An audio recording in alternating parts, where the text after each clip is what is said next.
24장 1절로 12절 말씀입니다.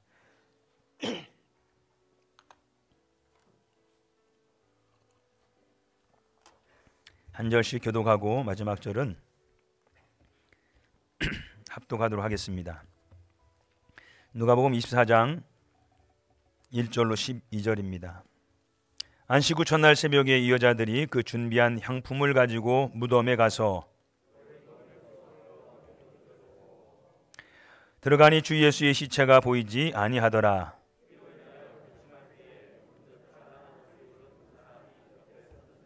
여자들이 두려워 얼굴을 땅에 대니 두 사람이 이르되 어찌하여 살아있는 자를 죽은 자 가운데서 찾느냐.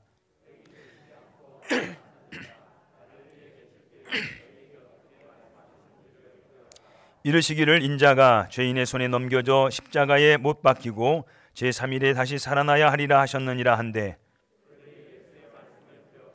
무덤에서 돌아가 이 모든 것을 11 사도와 다른 모든 이에게 알리니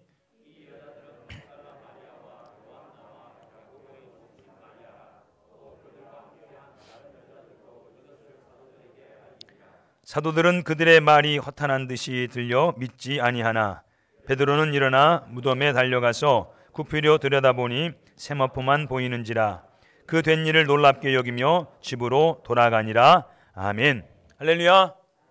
오늘은 예수님 다시 사신 사망의 권세 깨뜨리시고 부활하신 주님의 부활을 축하하고 기념하는 부활 주일입니다. 오늘 본문 말씀 예수님께서 십자가에 달리신 지 3일째 되는 이른 아침 예수님이 장사되었던 그 무덤에서 일어났던 사건을 기록하고 있습니다. 예수님은 십자가에 달리시기를 이제 오전 9시에 십자가에 달리시고 6시간 동안 고생하시다가 오후 3시쯤 세상을 이제 떠나시게 됩니다. 그 시점은 유대인들의 안식일이 시작되기 3시간 전의 상황입니다. 이제 안식일이 되면 유대인들은 일을 다 멈춥니다. 아무 일도 하지 않습니다. 그런 상황이다 보니까 예수님의 장례가 제대로 치루어지지 못했습니다. 평소 예수님을 이렇게 따랐던 여인들 그 상황들을 바라보면서 마음이 많이 아팠을 겁니다. 그래서 우리가 좀 예수님의 장례를 제대로 치러드려야지 하는 그런 마음을 가지고 장례용품을 준비했다가 이 안식일 끝나기 무섭게 이른 새벽에 예수님의 무덤을 찾게 됩니다. 그런데 여인들을 기다리고 있는 것은 그들이 이제 장례를 치러드릴 예수님의 시신이 아니고 그 돌문이 활짝 열려진 채로 비어있는 무덤이었습니다. 여인들은 예수님을 장례를 위해 찾아갔는데 예수님이 시신이 보이지 않자 당황을 하게 되겠죠.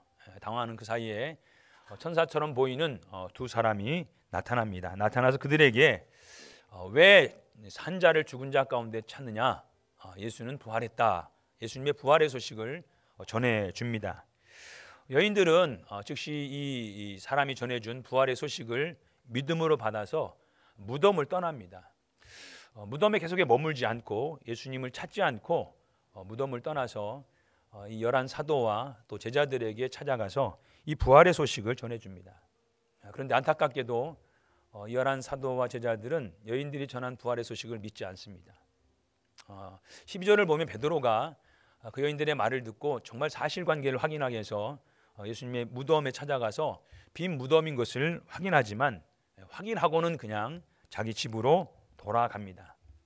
이렇게 처음 부활절 아침이 밝아오게 됩니다. 지금처럼 막 부활의 기쁨에 들떠서 교회들마다 부활절 축하 예배, 감사 예배를 드리는 그런 상황은 아니었다라고 하는 것입니다. 2000년 전 지금 분위기, 이 부활절의 분위기와는 사뭇 다른 그때 부활절 아침의 상황들, 그때 일어났던 사건들이 오늘을 살아가는 우리들에게는 무엇을 말씀하고 있을까?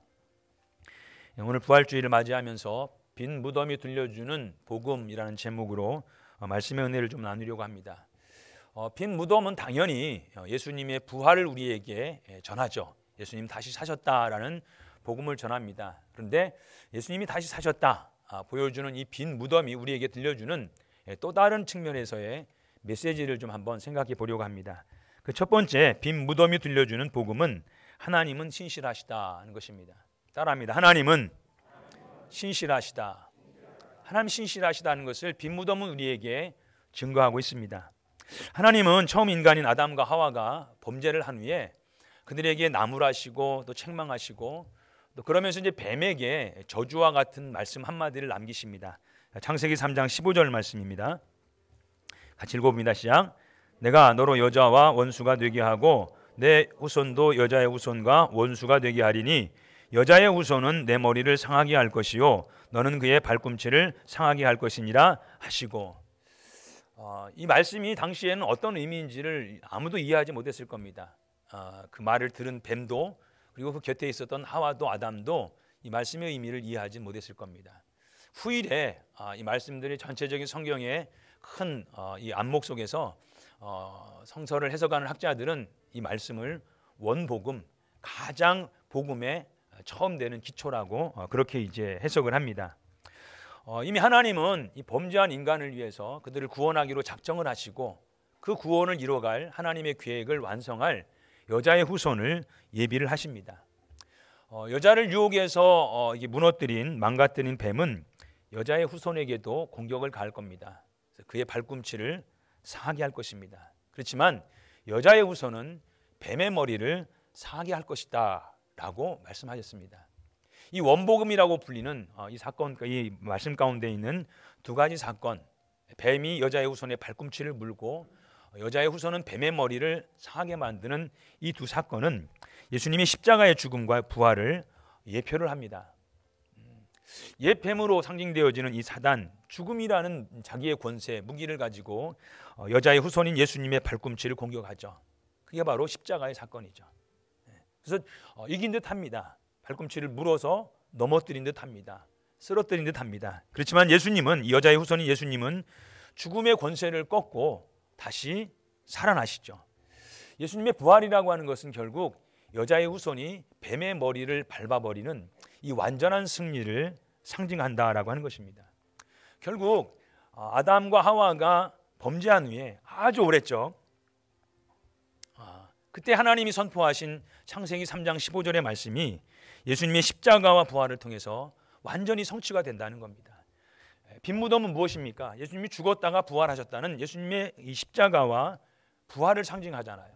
그 빈 무덤은 우리에게 말씀합니다. 하나님은 신실하시다. 하나님 약속하신 것을 반드시 이루시는, 성취하시는 하나님이라는 것을 우리에게 말씀하고 있다라고 하는 것입니다. 또 다른 한편으로는 예수님이 제자들과 함께 이렇게 사역을 하시고 그들을 가르치고 훈련하시면서 공생하시는 동안 여러 번에 걸쳐서 그들에게 자신이 십자가에 달려 죽을 것과 또 부활할 것을 말씀을 하십니다. 여러 번 말씀하십니다. 오늘 여인들에게 나타난 두 사람도 이 사실을 이제 확인을 시켜줍니다. 누가복음 24장 6절로 7절 말씀을 여러분이 한번 같이 읽어주시면 좋겠습니다. 시작.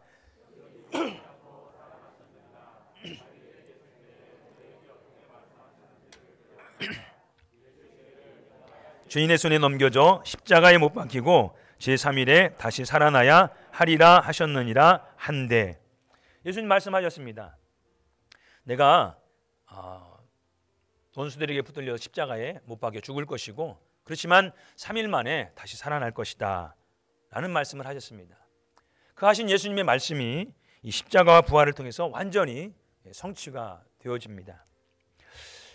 우리 하나님은 말씀하신 대로 행하시는 신실하신 하나님이십니다. 말씀을 하셨으면 그 말씀이 얼마나 세월이 걸리든 어떤 방해가 있든 반드시 이루어내고야 마시는 신실하신 하나님이시다라는 것을 우리에게 말씀하십니다. 성경의 수많은 약속들, 말씀들, 하나님의 말씀들이 반드시 이루어지고 완성된다라고 하는 것입니다. 오늘은 설교를 좀 짧게 할 겁니다. 설교 후에는 기관별로 이렇게 성경을 암송했던 그 암송 영상들을 편집해서 우리에게 이렇게 함께 볼 수 있는 시간을 가지려고 합니다. 이 시간 러닝 타임이 한 20분이 넘더라고요. 그래서 오후에 또 예배가 없는 상황이고 해서 이 예배 가운데 다 소화하려면 말씀을 좀 줄이고 목사가 설교하는 이 말씀뿐만 아니라 성도들이 암송을 통해서 들려주는 부활하신 주님의 말씀으로 우리가 드리면 참 그것도 하나의 설교가 되겠다 하면서 한번 여러 번 이렇게 이 영상들을 쭉 봤습니다. 20분 넘게 이렇게 지켜봤는데 이것도 한편의 설교가 되더라고요. 하나님 우리를 사랑하셔서 자기 아들을 화목제물로 우리에게 보내셨고 그분이 우리를 위해서 십자가에 피 흘려 죽으시고 부활하셔서 우리를 구원하셨고, 그래서 우리가 하나님의 자녀가 되었기 때문에 그 은혜에 감사하면서 우리도 십자가 짊어지고 나를 부인하면서 나는 죽고 예수로 사는 삶, 그런 삶을 살아야 한다. 이게 전체적인 내용을 요약하면 이렇게 한 편의 설교가 됩니다. 물론 중간중간에 왔다 갔다 하는 그런 내용들이 있습니다만, 이 말씀을 들으면서 내가 아는 우리 교회 안목교회가 이 말씀을 암송하는구나, 이렇게만 받아들이지 마시고요. 그분을 통해서 지금도 살아계신 하나님께서 나에게 말씀하시는구나 하는 하나님의 말씀으로 받으시는 시간이 되었으면 좋겠습니다. 그리고 그 약속의 말씀이 내 삶 가운데 반드시 성취된다라고 하는 그런 믿음을 가지고 한번 들으시면 좋겠어요. 왜냐하면 하나님은 신실하시기 때문에, 말씀을 하시면 하나님 반드시 그 말씀을 이루시는 분이시기 때문입니다. 빈 무덤은 우리에게 이런 하나님의 신실하심을 증거하고 있습니다. 내가 약속한 대로, 창세기 3장 15절에 약속한 대로, 예수님이 제자들에게 숱하게 말씀하신 대로 그 말씀대로 죽으시고 부활하셨다라고 증거하고 있다는 것입니다. 자, 두 번째 빈 무덤이 우리에게 들려주는 복음입니다. 화면을 통해 보실까요? 그리고 한번 저를 따라하십니다. 하나님은 전능하시다. 하나님 전능하시다라고 하는 복음을 들려주고 있습니다. 사람은 죽은 사람이 다시 살아나는 것에 대해서 불가능하다고 생각합니다. 흔치 않은 일이기 때문에 그럴 것 같습니다. 부활은 상식적으로, 지식적으로, 과학적으로 불가능한 것이다. 그래서 예수님이 부활을 믿는, 그리고 우리 자신의 부활을 믿는 우리 성도들을 참 미련한 사람들, 어리석은 사람들이라고 조롱을 합니다. 그런데 그런 사람들이 믿지 않는 것은 부활이 아닙니다. 부활을 믿지 않는 것이 아니라 하나님을 믿지 않는 것입니다. 하나님을 믿으면 부활을 믿을 수가 있습니다. 하나님께서 우리를 어떻게 창조하셨습니까? 흙으로 인간의 모양을 빚으시고 그 코에 생기를 불어넣으셨습니다. 그러자 생명을 가진 산 사람이 되었습니다. 그렇게 우리를 창조하셨습니다. 생명을 창조하셨단 말이죠. 근데 그런 전능하신 창조주 하나님께서 죽은 자에게 그 생명을 되돌려주는 일이 그것이 그렇게 어려운 일이겠습니까? 정말 유치하지만, 그리고 극단적이지만 제가 단순한 예를 하나 들어드리겠습니다. 제가 이렇게 몸이 좀 호리호리합니다. 기운이 그렇게 세지 않습니다. 그래도 제가 20kg짜리 이 쌀 한 포대는 넉넉히 들어 올릴 수 있습니다. 20kg를 제가 들 수 있습니다.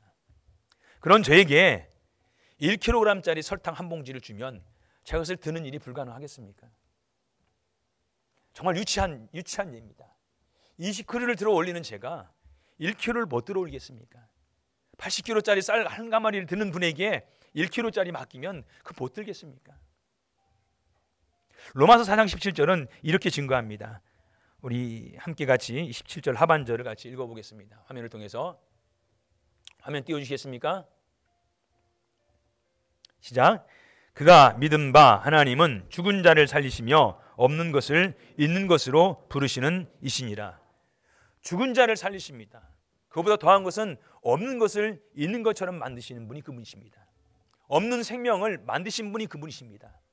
그러면 잃어버렸던 것을 다시 찾아주는 것은 그분에게는 쉬운 일이라는 것입니다. 로마서 10장 9절 말씀 이렇게 증거합니다. 시작. 내가 만일 내 입으로 예수를 주로 시인하며 또 하나님께서 그를 죽은 자 가운데서 살리신 것을 내 마음에 믿으면 구원을 받으리라. 부활이라고 하는 것은 결국 그런 겁니다. 하나님께서 그 약속하신 대로 그분의 능력을 가지고 죽은 자 가운데서 예수님을 다시 살리신 것입니다. 부활은 사람의 일이 아닙니다. 하나님의 일입니다. 하나님이 하나님의 능력으로 하나님의 말씀대로 행하신 하나님의 일이라는 것입니다. 하나님에게 불가능한 일이 뭐겠습니까? 우리에게는 불가능한 일이지만 하나님에게는 불가능한 일이 아닙니다. 믿음이라고 하는 것은, 구원 얻는 믿음이라고 하는 것은 결국 이 사실을, 하나님이 하신 일입니다. 이 사실을 마음으로 믿고 입으로 시인하는 것입니다. 우리가 믿고 의지하는 하나님은 허접한 하나님이 아닙니다. 무능한 하나님이 아닙니다. 천지 만물을 지으셨고 우리에게 생명을 주셨고 예수님을 다시 살릴 뿐만 아니라 우리에게도 예수님처럼 다시 살게 하시는 부활의 은혜를 베푸실 전능하신 하나님이십니다. 찬양의 가사 가운데 전능하신 나의 주 하나님, 능치 못하실 일이 전혀 없다고 그랬습니다. 하나님에겐 능치 못할 일이 전혀 없습니다. 그분은 불가능한 일을 행하십니다. 우리 수준에서의 불가능한 일이지 그분에겐 불가능한 일이 아닙니다. 죽은 자를 일으키시는 하나님이라고 노래하고 있습니다. 이 찬양의 고백이 저와 여러분의 고백이 되기를 주님의 이름으로 축복합니다. 하나님 전능하신 하나님이십니다. 빈 무덤이 우리에게 증거합니다. 하나님은 전능하시다. 하나님은 생명을 만드실 뿐만 아니라 죽은 자에게 다시 생명을 주셔서 살려내시는 전능하신 하나님이시라고 우리에게 증거하고 있다라고 하는 것입니다. 문제는 이 빈 무덤이 들려주는 복음, 하나님 신실하시고 하나님 전능하시다라고 하는 이 복음에 대해서 우리는 어떻게 반응하고 있는가라고 하는 것입니다. 오늘 본문을 보니까 예수님을 따라다녔던 제자들과 사도들, 또 이 베드로조차도 여인들이 전해주는 이 부활의 소식을 믿질 않았습니다. 허튼 소리 하고 있다, 정신 나간 소리 하고 있다, 쓸데없는 소리 하고 있다, 이런 비아냥거림으로 여인들의 이야기를 거부합니다. 심지어 베드로는 직접 빈 무덤을 확인했음에도 불구하고 예수님의 부활을 받아들이지 않습니다. 예수님이 이 빈 무덤이 전하는 이 메시지, 하나님 신실하시고 하나님 전능하신데 그 복음에 대해서 의심으로 반응을 합니다. 여인들만이 믿음으로 반응을 합니다. 이 빈 무덤을 통해서 예수님의 부활을 확신하고 그리고 부활을 전하게 되어 있습니다. 이런 의심과 믿음의 차이를 일으키는 이 차이의 이유가 뭘까요? 말씀이었습니다. 말씀. 사도들과 베드로는 이 말씀을 기억하지 못했어요. 예수님이 그들과 함께 있으면서 내가 십자가에 죽어 그렇지만 3일 만에 다시 살아날 거야, 믿어, 기다려, 이 말씀을 기억하지 못해요. 여인들은 처음엔 그 말씀을 기억하지 못했습니다. 근데 이 두 남자가, 이 두 사람이 알려줬습니다. 이전에 주님이 그렇게 말씀하셨잖아요. 이 말씀을 기억할 때에 그 말씀대로 이루어진다는 것을 믿게 됩니다. 그리고는 부활을 확신합니다. 아직까지 부활하신 주님을 보지 못했지만 여전히 그들이 본 것은 빈 무덤이었지만 그 말씀에 의지해서 예수님 부활하셨구나, 예수님 살아나셨구나, 믿음으로 받아들이게 됩니다. 여러분, 저와 여러분은 빈 무덤을 본 적이 없습니다. 부활하신 주님을 만난 적도 없습니다. 그건 우리가 어떻게 믿음으로 반응해서 예수님 부활하셨습니다라고 예배를 시작하기 전에 3번이나 외칠 수 있습니까? 말씀 때문입니다. 성경에 기록해 놓은 하나님 말씀, 예수님 우리를 위해 죽으셨을 뿐만 아니라 다시 살아나셨다라고 하는 이 증거하신 하나님의 말씀이 우리의 믿음의 기초라는 거죠. 하나님 말씀은 분명히 선언했습니다. 예수님 부활하셨다고, 하나님이 살려내셨다고. 오늘 저와 여러분 모두가 이 믿음 끝까지 간직하고 우리 주님 다시 사셨습니다, 이 부활의 기쁜 소식을 믿고 외칠 수 있는 그런 부활의 사람들 되시기를 주님의 이름으로 축복합니다. 의심과 믿음이라고는 반응은 또 다른 반응을 가져옵니다. 베드로는 예수님의 빈 무덤을 확인했습니다. 그렇지만 여전히 의심에 사로잡힌 베드로는요, 그저 이상하게 생각하고 집으로 돌아갔다라고 누가는 기록하고 있습니다. 오늘 보면 12절을 같이 한번 붉은 글씨를 유념하면서 읽어보시겠습니다. 시작. 베드로는 일어나 무덤에 달려가서 구부려 들여다보니 세마포만 보이는지라 그 된 일을 놀랍게 여기며 집으로 돌아가니라. 집으로 돌아갔습니다. 집으로 돌아간 베드로는 아무에게도 아무 말도 하지 않아요. 다른 사도들 역시 여인들로부터 들었잖아요. 부활의 소식을 들었음에도 불구하고 입을 다물어 버립니다.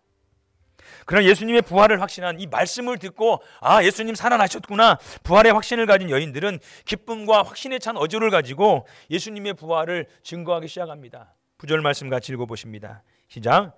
무덤에서 돌아가 이 모든 것을 11사도와 다른 모든 이에게 알리니, 알렸다고 했습니다.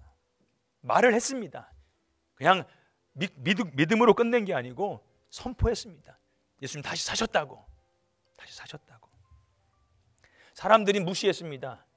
허튼 소리 하고 있다고, 정신 나간 소리 하고 있다고 무시하고 비난했지만 여인들은 이 예수님의 부활의 소식을 전하는 것을 멈추지 않았습니다. 확신하기 때문에. 여러분, 부활을 증거하는 것은 아무나 할 수 있는 것은 아닙니다. 예수님의 부활이 믿어지는 사람만이 할 수 있는 일입니다. 믿지 못하니까 베드로도 11사도도 부활을 전하지 못합니다. 근데 여인같이 하잘 것도 없고 여겨지던 이런 여인들도 부활에 대한 확신이 있다 보니까 기쁨에 차서 부활의 소식을 전합니다. 사람들이 듣거나 안 듣거나 믿거나 말거나. 오늘 빈 무덤, 예수님의 부활을 우리가 묵상하면서 그것을 기념하는 이 부활주의를 맞이하면서 오늘은 우리는 빈 무덤을 어떻게 마주하고 있는지, 이 빈 무덤이 전하는 이 복음을 어떻게 듣고 있는지 우리 자신들 한번 돌아보는 시간이 되었으면 좋겠습니다. 베드로 같은 분이 한 분도 없었으면 좋겠습니다. 베드로처럼 보기는 봤지만 그저 말없이 조용히 자기 집으로 돌아가시는 그런 분이 한 분도 없기를 바랍니다. 여인들처럼 기쁨과 확신을 가지고 우리 지인들을 찾아가셔서 예수님의 부활을 전하고 그 부활에 담겨진 하나님 신실하시고 하나님 전능하시고 우리가 이 땅을 살아가면서 의지할 유일한 분은 그분밖에 없다고 하나님을 증거하고 다시 사신 예수를 전하시는 저와 여러분으로 오늘을 사시고 또 주님 다시 오실 때까지 우리의 믿음을 지켜가며 사명을 잘 감당하시는 거룩한 하나님의 사람들 되기를 주님의 이름으로 축복합니다. 축복합니다. 우리 잠깐 이제 아까 말씀드린 것처럼 성도님들이 전하는 설교 말씀을 한번 같이 들어보도록 하겠습니다. 준비해 주셔서 들어주시기 바랍니다.